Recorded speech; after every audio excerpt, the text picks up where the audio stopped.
All right, it looks like we are right at a quarter after, and I'm going to go ahead and get started so Janet can have all of her time.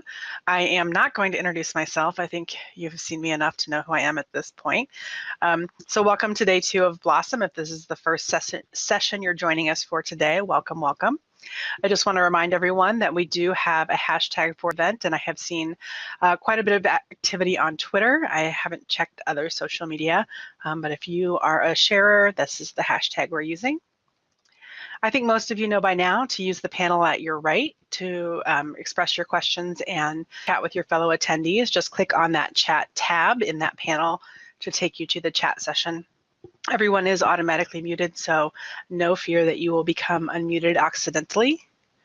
If you have a question, Janet, please use the Q&A panel so that it does not get lost in chat. If you've been in these before, you can see that it goes pretty quickly. We've easily had over 1,000 people in every session. We are providing closed captioning. So if you would like to access closed caption, you can go to nlm.gov/blossomcc to access those captionings. And just a reminder that we do have a code of conduct for this event. I think we're all professionals, so this won't be too much of a hardship. But we are dedicated to a harassment-free conference experience for everyone, regardless of gender identity and expression, age, sexual orientation, disability or ability, physical body appearance, body size, race, ethnicity, religion, or lack thereof, or technical choices. And a quick word about who we are before we get into today's class. You may have seen these abbreviations before, but may not be familiar with what they stand for. NIH is the National Institutes of Health, and it's the nation's leading medical research agency. Right now, you might be more familiar with the Center for Allergies and Infectious Diseases, where Dr. Fauci is the director. It is one of the many institutes and centers at NIH. The National Library of Medicine, NLM, is also an institute at NIH. It is the world's largest biomedical library, which maintains and makes available a vast print collection and produces electronic information resources such as PubMed and Medline+. NLM is the network of the National Library of Medicine, and it is a network that is for all libraries. It is an outreach program of NLM, and that brings us down to the RMLs, or regional medical libraries, who lead programs, funding, and other outreach initiatives in their regions and nationally. And with that, I am going to go ahead and get off the stage and stop sharing my screen and hand things over to Janet. Thank you. Thank you so much, Bobby. Just thank you so much for creating space for such a phenomenal conference. I'm going to invite my technical support to share my slide deck. We had a little bit of a snafu, so I'm just excited to have that support as well. My name is Janet Damon. I'm the Library Service Specialist for Denver Public Schools. I'm also the co-founder with 3 other BIPOC librarians, as well as LGBTQIA, who founded Afros in Books. I have one of my sister librarians in the chat, Talia Abdullah from Arapahoe Library District. And I'm also the co-lead for the Women of Color in Colorado. It's an affinity group that is inclusive, and as well as I write a blog for cultural mothers here in Denver called Mixed Mama. So my Twitter is Mixed Mama. It's 2 X's, I might have messed that up. But anyhow, I'm just excited today to share with you affinity spaces, and this is all rooted in work that I have done as a racial justice organizer back in the 1990s that gave me a praxis around building community wherever I am. So I'll go ahead and take us to the next slide. The greeting that I offer you today is Sawubona. Sawubona is a greeting that is rooted in the Zulu tradition of South Africa. It means that I see you. I see you, your gifts and your needs. You are important to me, and I see you. The response to this is Shikoba. Shikoba means I am here. And if you see me, then I am happy or grateful to know that I exist for you. And it is in this space where we can be authentic and vulnerable and show our strengths, and as well as our needs. And that in that space, we come together and we can truly see each other and come into exist for one another. And until that happens, until there's space for storytelling and for authenticity, we truly may not exist for each other in the ways that matter. Next slide. Today, I'm going to be talking to you about benefits and the power of belonging and connection and creating space for this in your organization. It's about the benefits of prioritizing affinity groups, shifts that organizations can make to support affinity groups, and then what are some examples of events and workshops and partnerships that you can use as well. We'll go to the next one. So when we think about belonging, I'm going to tell you first a story of othering.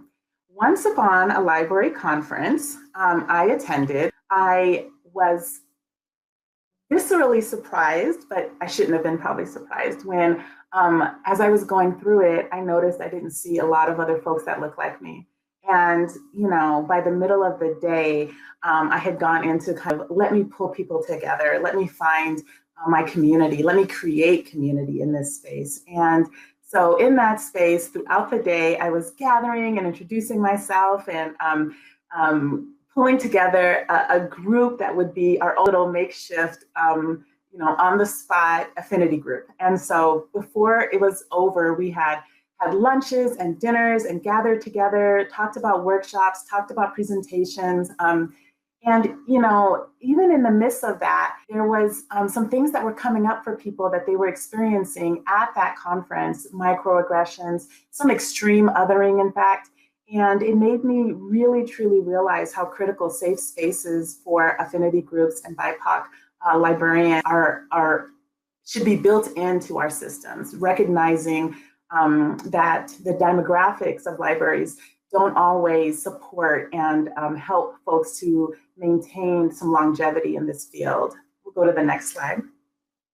So in that, you know, I realized that we have to have that this field is still 83% of librarians are white, only 5.3% of librarians identify as Black or African American, 7.1% as Hispanic, Latino, Latina, Latinx, and 3.5% as Asian American or Pacific Islander.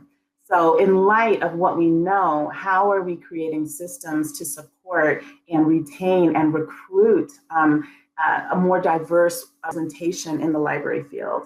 We'll go to the next slide. So the benefits of affinity spaces really root down into, I see you, that Shikoba and Sawubona, that I see the things that you bring to this work and this field, and I support you in that. So we'll go to the next one if we can. And so those benefits, not only is it a space for, you know, promoting the professional development and your career growth, but it also builds friendships, promotes collaboration, establishes that community. It helps to sustain and accelerate career opportunities that amplify the brilliance of our colleagues. It helps to support that inclusive workforce that benefits everyone. There's so much data around how important this is to, you know, even when we think about our millennials, 53% have said that that's one of the top 3 things they look for when they are entering an organization is how diverse is it, and also ensures there's a greater set of complex skills and criticality at the table. So when your decision makers and your designers, your equity designers, and when your program designers have that diversity of thought and lived experience, it just makes for better decision making. We'll go to the next slide. And so when we think of what organizations can do to support belonging, is creating space first and inviting staff to become affinity group leaders, protecting their time and gathering. I think about, you know, in where I am in Denver, this is something that's embedded across our district. I'm with a school district. And so with affinity groups, they offered a space for folks to determine what affinity groups they might want to lead. So we have, you know, a Latinx affinity group. We have an LGBTQIA affinity group. I co-lead the Women of Color affinity group, but there's also a Deaf and Hard of Hearing affinity group. And so there's a single parents affinity group. So it's important to think about, you know, who is centered and who is marginalized in some of our spaces, and to offer a space where people can lead in ways that affirm identity and also uplift some of the identities that have for a very long time not had their needs supported or addressed. Providing resources, thinking about What does it look like to fund this work? What does it look like to invest in those members, to support their attendance at conferences, to support their presentations at conferences, to ensure that they have some of the skills around facilitation and leadership that prepare and promote their skills as they have career aspirations to be promoted within the organization. Ensure that belong groups are offered during new staff onboarding. This is actually really important. Some of the folks who are recruited to organizations or invited to be a part of an organization might not know about some of the resources that are offered in, whether it's human resources or whether it's through training opportunities. So having, an invitation to say these affinity groups exist within our organization and inviting folks to join as soon as they become a new employee in an organization will help them to navigate some of our other systems more readily, and it reduces the amount of frustration they can have as they're just trying to figure things out. And it also allows just for relationships to be made early on as they're coming onto an organization, so that people can lean in and offer mentorship opportunities. I think that the power in this is that this is how people have navigated really complex systems for a long time. It is through belonging and fellowship and gathering together to talk about these needs that folks have, setting a space where people can be authentic about what they need. So, and it also is a space for affinity groups to gather to provide feedback to the organization. So one of the things that our LGBTQIA affinity group did in their advocacy was advocate for there to be data collection on one of our surveys that happens across our district, just asking, how likely are you to still be with our organization in 3 to 5 years?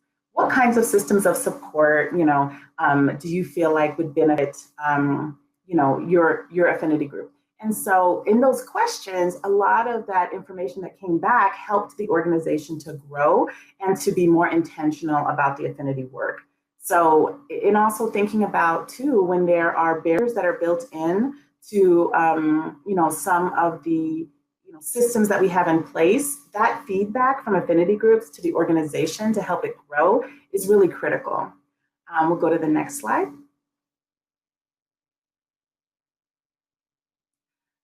So I'm going to talk a little bit in the next slide about our Women of Color Colorado Affinity Group. We'll go to the next slide. This affinity group began, first and foremost for folks who are in libraries, in education, teaching. It was kind of, all of the folks that are in our organization. We have 6,000 employees. We serve 93,000 students. But what also has developed is that it is inclusive. So we have folks from varying backgrounds, folks who are public librarians, folks who are in research libraries, folks who are in engineering and in other underrepresented fields. And so when we founded the Women of Color Colorado group, we identified, it's great to put together a founding statement that really articulates your mission and vision for what it is you want to do. And in different years, we have focused on different parts of this. So, one of the things was that we wanted to create a system of support for all of the employees of color to be able to connect with belong groups. And for ours, the Women of Color group, we really wanted to focus on advancement, retention, support, and development across departments, and also, provide professional development, trainings, mentorship, engagement activities. We wanted to do this and create caring communities through the strategic use of text and email, meetups, events, and programs for youth. And we wanted to collaborate with organizations outside of our own, pulling in facilitators to support with our ongoing development, things that are resonating with our members as we go. So we do a yearly survey, we do two, one at the end of the year to ask folks what went well, and then one at the beginning of the year to say, where is our intentionality going to be placed this year? And so also engaging in social outings, health and wellness, that became really big during the pandemic, is that people really wanted spaces for support around their mindfulness, around, just their mental health, and how, so much change was coming about so quickly. How do we adapt and also honor our own way of being so that we're not kind of, you know, finding ourselves compartmentalizing in a response to, you know, the amount of, you know, the heaviness that was happening in the world. You can go ahead and go to the next one. So one of the things, I do a newsletter, and when you get the slide deck, you'll get to see some of the examples of the newsletter.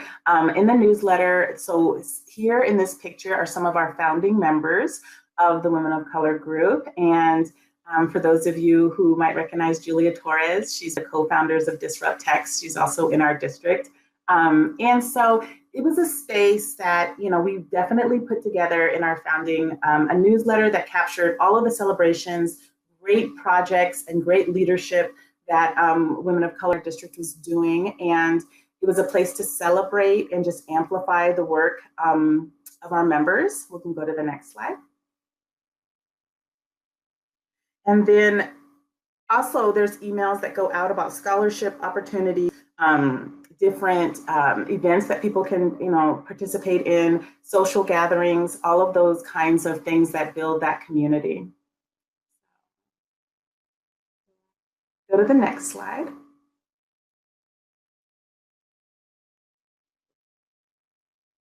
And I have a mini video, and this is going to try to capture, because there's so many different things, but I just want to play a little bit of this, maybe a minute or so that you can see some of our, some of the pictures are pre-pandemic, but we'll show you a little bit what we've done since. The video is primed, so we can play a little bit of that for you.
right, I'll go ahead and well, thank you so much for sharing that, and we'll go back to the slide deck. But you see that with not everyone comes to everything, but we create tons of opportunity for folks to engage where feel like it aligns with their schedule and their time. But you know, everything is shared out so people know they're a part of that community. And so I hope that gave you some ideas for ways that you can think about sharing and implementing some of those events and gatherings. I know that we're in a virtual space, and I'll show you some of the things that we've done to adapt to that kind of virtual space. I think we're on slide 13.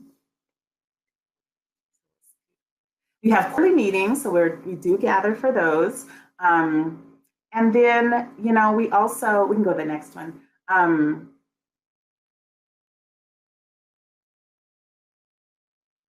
We also do a lot of partnerships. So this was a partnership with the Black Hike, but we do partnerships with some of our yoga studios, mental health providers. You know, we want to create lots of opportunities. We live in Colorado, so it's a beautiful state. There's plenty of opportunities to get out in nature.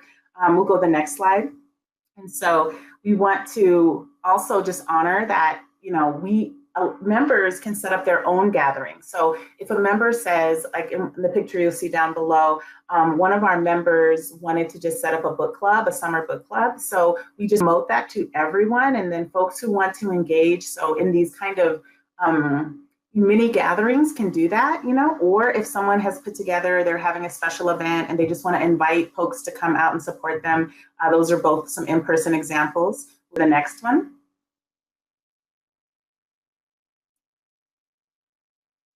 And so virtually, we have set up virtual brunches where we just encourage members. We have like a recommended menu.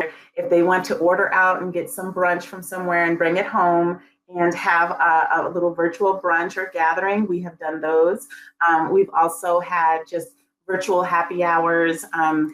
We have opportunities sometimes. So the groups that joined our group is an affinity group from the Metropolitan State University, as well as University of Colorado, Denver. They have their own affinity group. And one of our, pre-COVID, our last gatherings was they had an open like celebration of mindfulness and self-care that some of our members attended. And then afterwards, there's events that they will host. So they're going to have like a choir presentation next week. So we're going to virtually attend some of those things together, just so that we can chat and talk about what we're seeing. So there's still spaces to create belonging. We can go to the next slide. And so one of the other things that's been really nice that we have attended virtual yoga sessions together. There's Satya Yoga is a BIPOC owned and led yoga cooperative that's here in Denver. I think Talia Abdullah is actually also one of the yoga teachers who's been licensed through this program. And so there are spaces where we can also amplify to our members. You can become a licensed yoga teacher, a licensed mindfulness teacher, and then, you know, we can also participate in some of those activities together. And so we also invited the founder of Luna Vibrations, Zalisa Clark, to host for us it was a microaggressions, how to use mindfulness and how to use different techniques to address microaggressions in the workplace. And that session was a beautiful session. She also does sound bowl healing.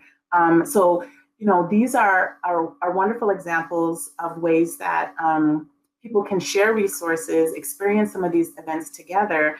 And what was nice about the session is we also created a self-care toolkit. So all of the members were invited to create one page of a Google slide deck and just tell us what are the ways that they're managing and coping and navigating these difficult times.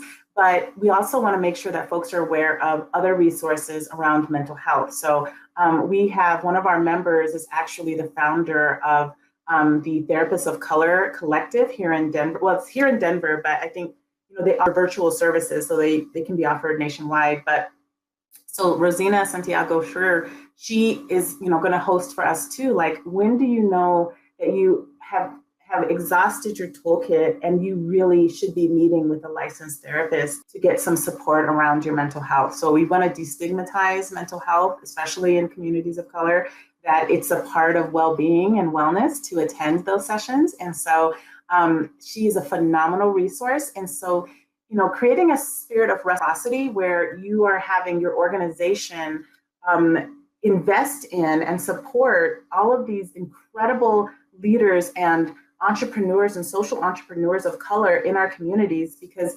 oftentimes I found in the Women of Color group, most women of color are carrying 3 different ways that they're manifesting leadership. They're leading in their organizations, but most are also doing some work in community and with social justice and with supporting beyond the scope of just the workplace. And then we have folks who are building up nonprofits. And so we really want to create that kind of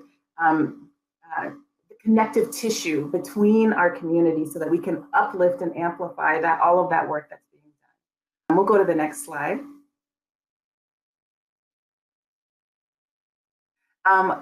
So here's just an example of one of our sister circles, just coming to share wisdom and knowledge. And I just think about the power of sharing, having a space to share your testimony and having a space for someone to witness your testimony.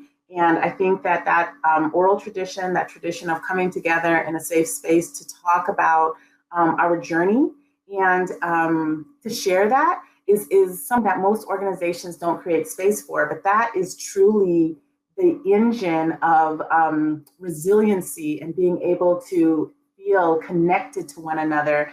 And, you know, in those spaces where you're able to just put your burdens down and say, you know, it's hard when this has come up with this colleague multiple times and I haven't been able, like, you know, I have to do this education with my whole team around why this is a microaggression, why this is causing a psychologically unsafe space. And they also have to do the labor for them of showing them how they should be doing things differently. Like, that's heavy work for someone to carry day in and day out. So having an affinity space where folks can process, and also we have an eldership. We honor the women who have been in our organizations for 20 plus years and have who have overcome a number of different challenges and trials that, you know, younger women and are facing. And then they provide that continuity, like Sankofa circle of wisdom.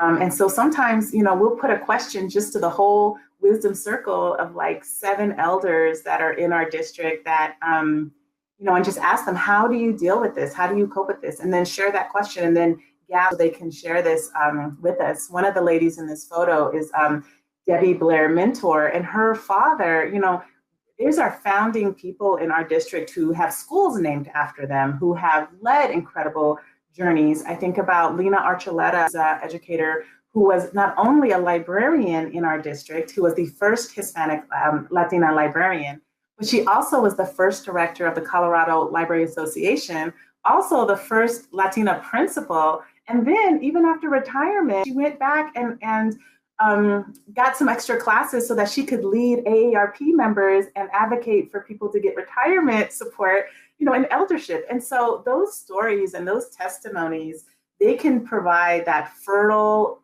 resilient, and sense of grounded in that ancestral kind of strength of those who have come before us. So, you know, in the affinity spaces, there is an opportunity to create that reciprocity and to have a circle where you can share those testimonies. We'll go to the next one.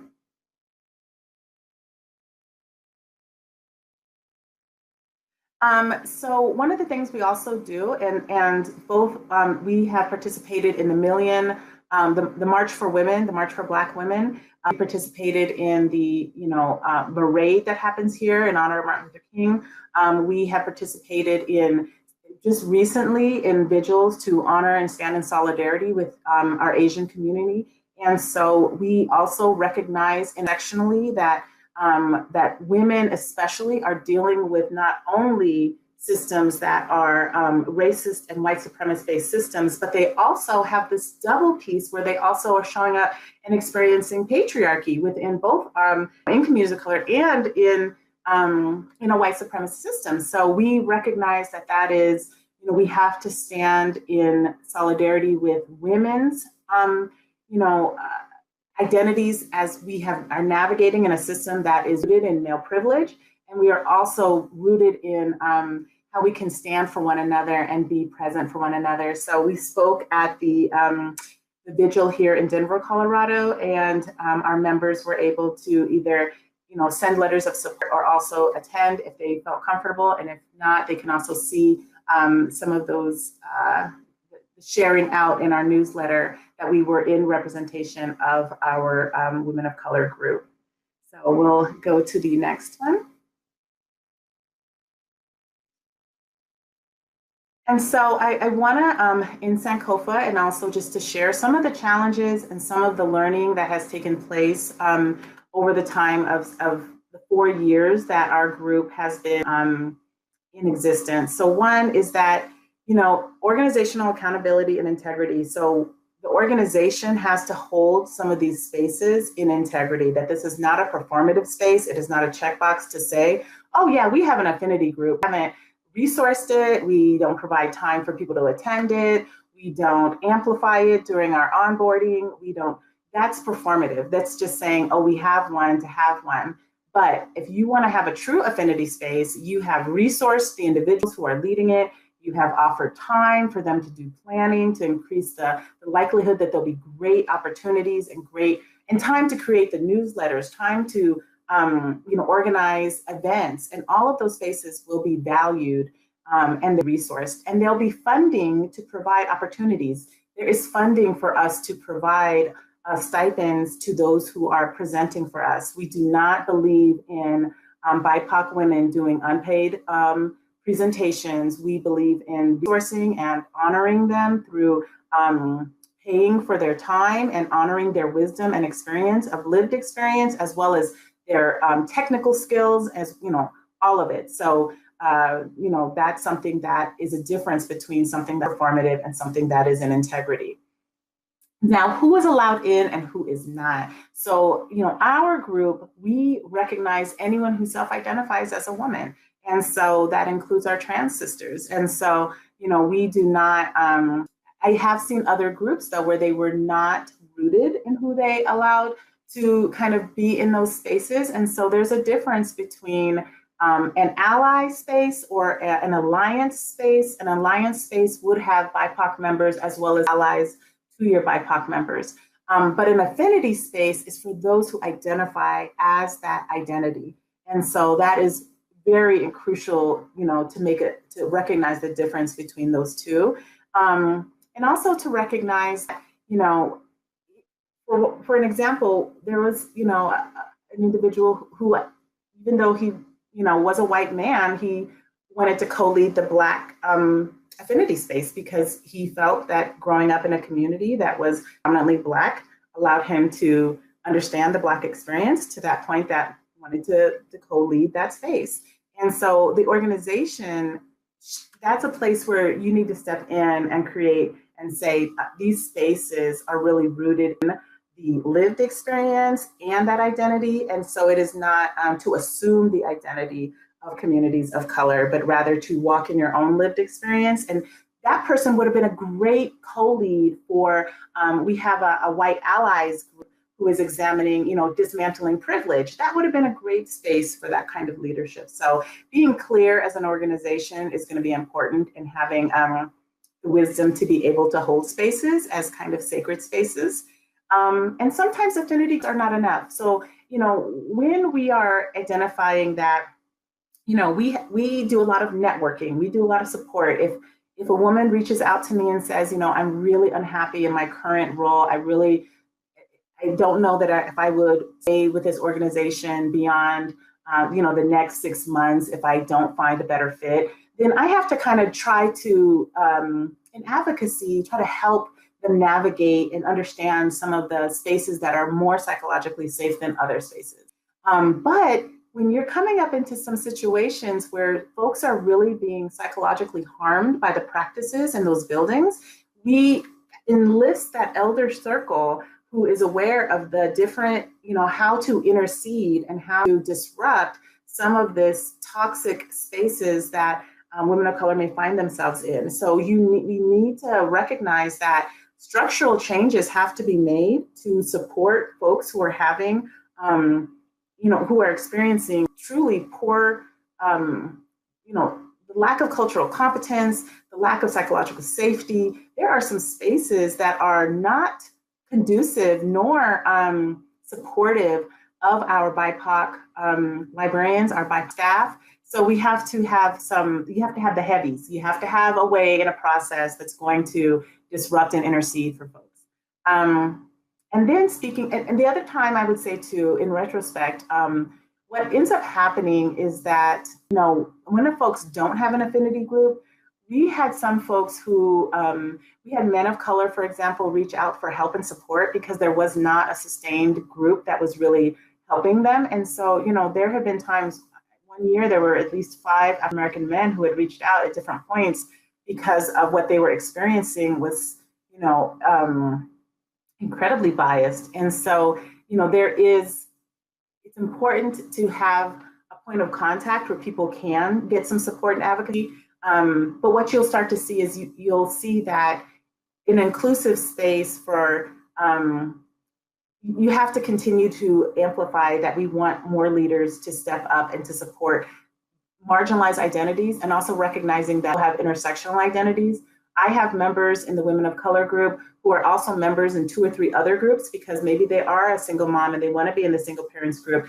Maybe they also want to be in the group for Latinas, and so you can share membership across many different identities. And then speaking truth to power, representation and leadership matters. A lot of this work is supported from an executive culture and equity team at the district level, and so there is someone at a senior leadership level that is supporting this work in our organization. So those are kind of just, to get you started in thinking about that. I also want to leave some time for questions and to support folks who, might have had an idea of something come up and they just want to know and get some feedback on that. And so we can go to the next slide.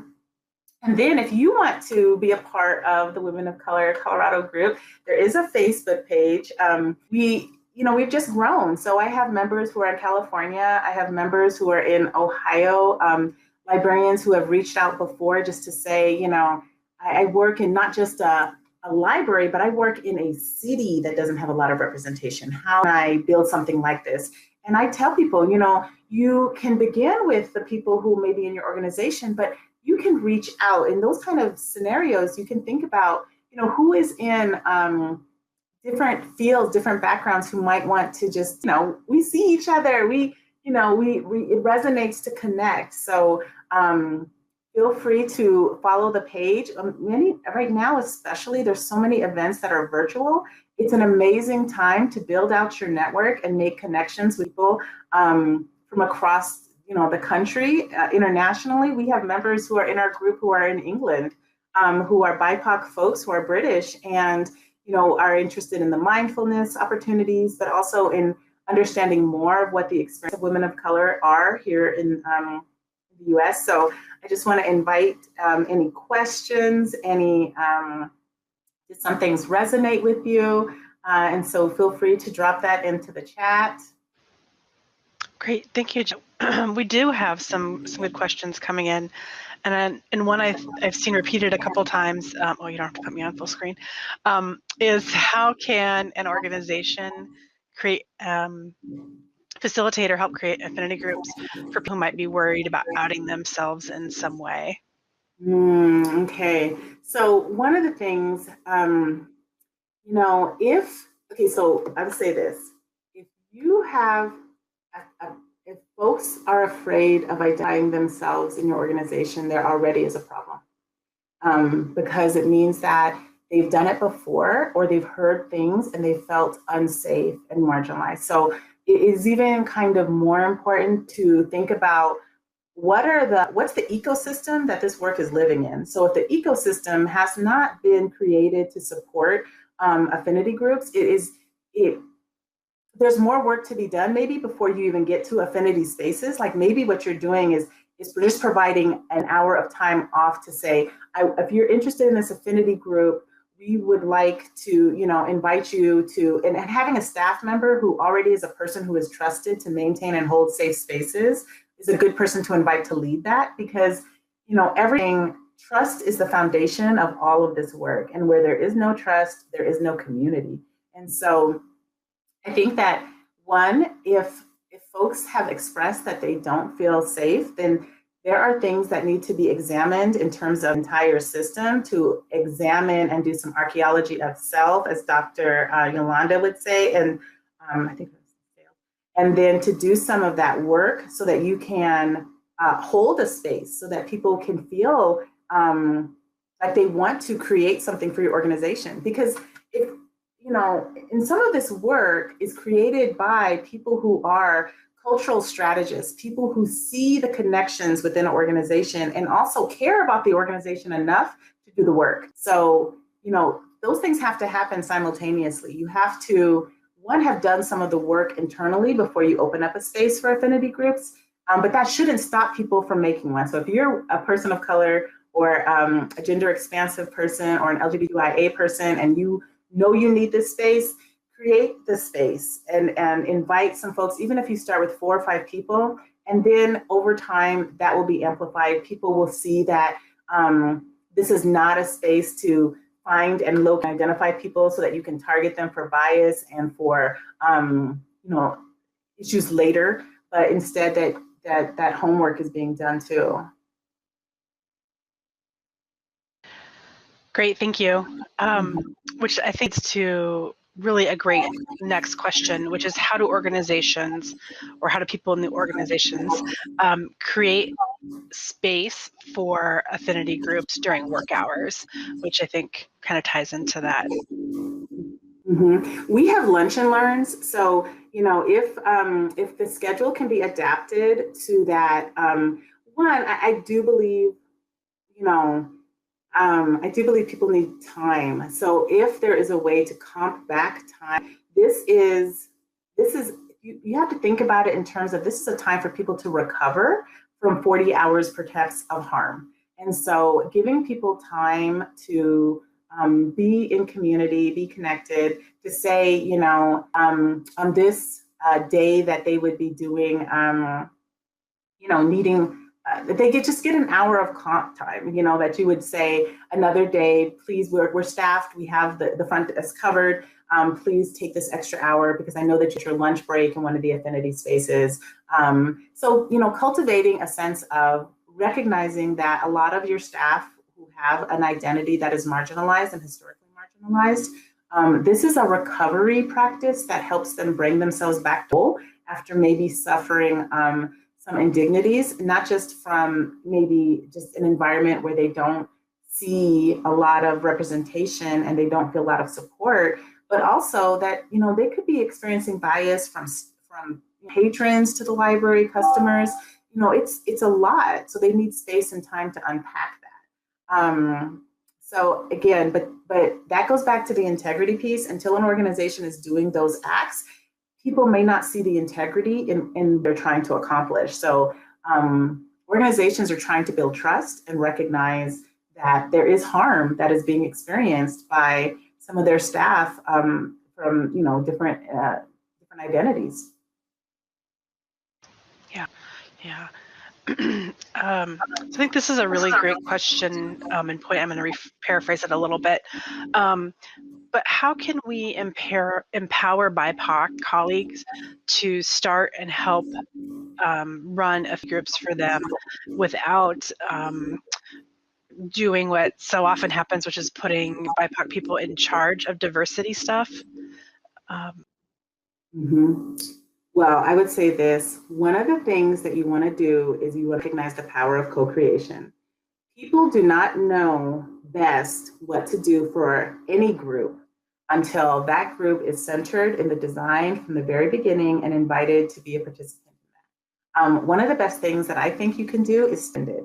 If you stipend the work and you say, either you are stipending it through additional pay, or, we're saying this really matters to our organization. And you also recognize that a person carries a talent as well as a social capital that is you are excited to even have them take on this role, because of the skill set and the lived experience that they bring to this role. And that's really important in our field, because we're a field that really relies on and sees the credentials of a person rather than looking at the power of their lived experience. And so there are a lot of staff who are completely under, work has to be meaningful. And there's a lot of staff, incredible talents, and could lead this kind of work who might not have the MLS, who might be working in different sectors of the library, and who might be, so we want to recognize that,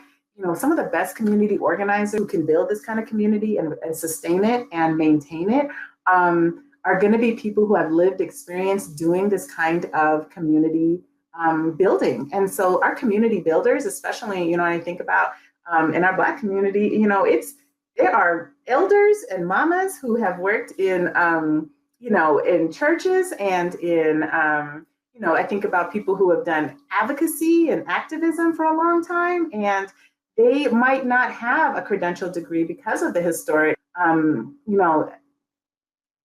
lack of access to, colleges, institutions, funding for that. So I think it's important to recognize that the set of skills that are required that build community are not always the ones that we control. Yeah. Oops. Yeah, and I think it's really something we have not historically done a really good job is looking beyond a piece of paper.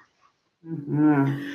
Really, building community is a valuable skill that definitely should be appreciated and supported. Absolutely. And that goes back to even just honoring. I mean, I think that what I notice is that there's so many women of color, and because the women of color group, but who have done incredible work for years and have never been given a certificate, a round of applause, who have not had this mentioned in meetings or newsletters, who have had their work even to some degree co-opted and then put up as being this exemplar, but never being acknowledged, like who's doing that labor. So I think that even having an affinity group, that one of the things we had initially planned for the pandemic was do a banquet just to give each other a round of applause, because oftentimes there's not a space that is uplifting that work. And so, celebrate, even say, if you can, send an email, tell someone thank you for work that is known and unknown to you that they have been doing since this. Yeah, it's really important. So I think this is a great question. How would one find out if there are already affinity groups in their area or organization if they don't know about it?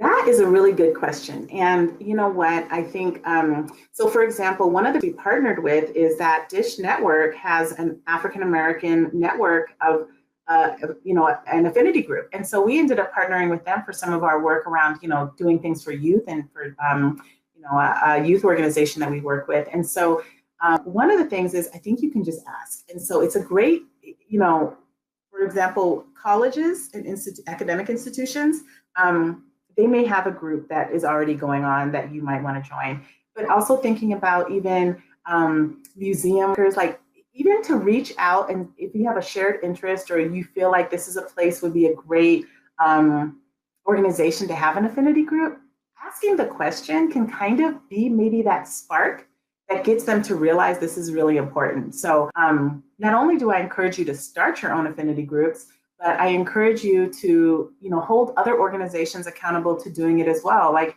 we know that underrepresentation happens everywhere. We know that we have people who are going into fields who are early career, professionals, and they might not feel supported. And that is, once we got our affinity group together and we had so many people from different backgrounds in the same space, it was amazing to me to realize we were all experiencing very similar, very similar experiences. And so, creating a space where people can, like I said, share their testimony and then realize they're not alone, that their testimony has been experienced by more people in the room than they can count. And that just, I can see the rest, like this, the exhale that happens when people are like, oh my gosh, like you have experienced that too. Like someone put, an article on your desk saying that it's okay for people to use the N word now. It's not an issue anymore. Like there are things happening that people would not believe ever in life. And once people can get that off their chest to say, like, this is what I'm dealing with, how do I cope? And then for other people to affirm their lived experience, to not make them like, to not, because sometimes you can say something and people are like, that could not possibly have happened. Well, in affinity groups, people already know that probably did happen, and it probably happened a few weeks ago. So there, you don't have to defend or go through that process of having to explain your lived experience. People understand what you may have gone through. Yeah. Yeah. That distracted me enough that I forgot which next question I had picked out. So someone was wondering how you decided on the use of affinity as the word for your groups, the affinity groups, because the words we choose matter. Mm-hmm. Actually, that is what our district kind of put it forth as they were starting these affinity groups. And so this was 4 years ago. And I think, as we reclaim language, like it's a different experience, now, but we kind of internally just adopted it as our sisterhood. And so, which, as I also, just to be honest and transparent, also think to myself, does that language exclude folks in my gender expansive community? How do I interrogate that and ensure that, that it's a safe and welcoming space and as inclusive as possible? And so I think to be in spaces where we can examine and interrogate a lot of intersectional kind of, we talk about colorism, like there's things that we don't get a lot of opportunities to talk about in community in a safe space where we can just deconstruct some of the ways that we, oppress and even internalize oppression. And so, and all of this lends to really seeing the importance and modeling the importance of having a space to talk about what really matters and how we can improve every day in the ways that we show up for one another. Great. Do you have any tips or suggestions for people who are interested in starting affinity groups in their, locally, including justification for, maybe to management or getting the resources they might need? Mm-hmm. I would say first, I think you need to think about the ecosystem that this work will live in. So if you're in an ecosystem where it is already so hardened in their practices that they want you to justify why you should have an affinity group, or they're uncomfortable with even using that language, or they're resistant to even setting up the space, then you might have to create it outside of that space first to come up with and do some data collection, do some building of what it is that you really want to see embodied in that work. Because, if I can't tell you to go out and that it's safe for you to, pitch this and get that group going, and then all of a sudden have this organization not understand the importance and then some way undermine that work happening, right? So, or that it becomes performative, like they want to put you on a photo of your group on something, but they don't want to do any of the work that really matters to making that group nourished and sustainable. So I would say first, you can do kind of a air quality check, in your organization and say, these are some things that I came away from this conference seeing the power of and doing in a big group. And if the first question you hear is, well, we don't want to uphold racism by giving you a space to have a BIPOC group, and then we don't have a space where there are, people have encountered a lot of different, there's a lot of different environments that our folks are surviving in right now. And I say surviving because you cannot thrive in a system that is set up that way. So you are surviving. So in an abolitionist way, you might have to go off campus to do this building and dining in the ways that you know are truly deeply rooted in integrity. And then you come back and you say, you know, these are the things that we need to have in order for us to change the historic nature of this, you know, of the system that is currently in place. And this is how it's dehumanizing, and it is not conducive to us thriving. And this is what it would look like for us to thrive. And so I've heard beautiful testimonies from some folks who, you know, I've met with groups to consult them with just affinity groups, and there are blessings and amazing things. I think Talia's group can speak to some amazing things that they were able to advocate for when they were rooted in what they needed, and then to be resourced and to get that. So first, you know, do that air quality check, do that, you know, look at the ecosystem that people are currently in, and then ask yourself, what do we need to thrive in this ecosystem? Is it that we need to have resources poured in for us to have folks, you know, have credit, you know, college courses paid for, or for folks to be able to develop their professional trajectory in a really meaningful way? So again, it's about designing it, but all of us are working in a different model currently. And so I just would really encourage you to examine what is the ecosystem that you're currently in and what needs to change for that to be a place where you can thrive.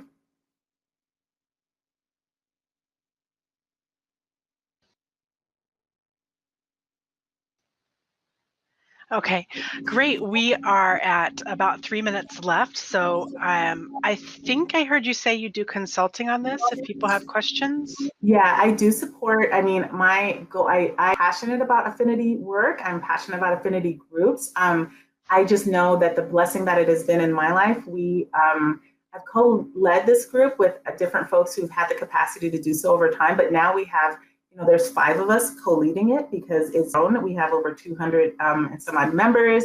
We have other people. We have more than 500 who follow the Facebook page.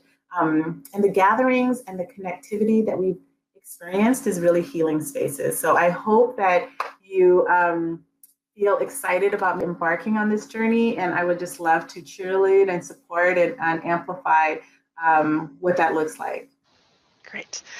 Great. Thank you so much. This was really enlightening, and I think a great segue into the rest of the for today. So I want to remind everyone that the next session is in 30 minutes. Thanks for watching. This video was produced by the network of the National Library of Medicine. Select the circular channel icon to subscribe to our channel, or select a video thumbnail to watch another video from the channel.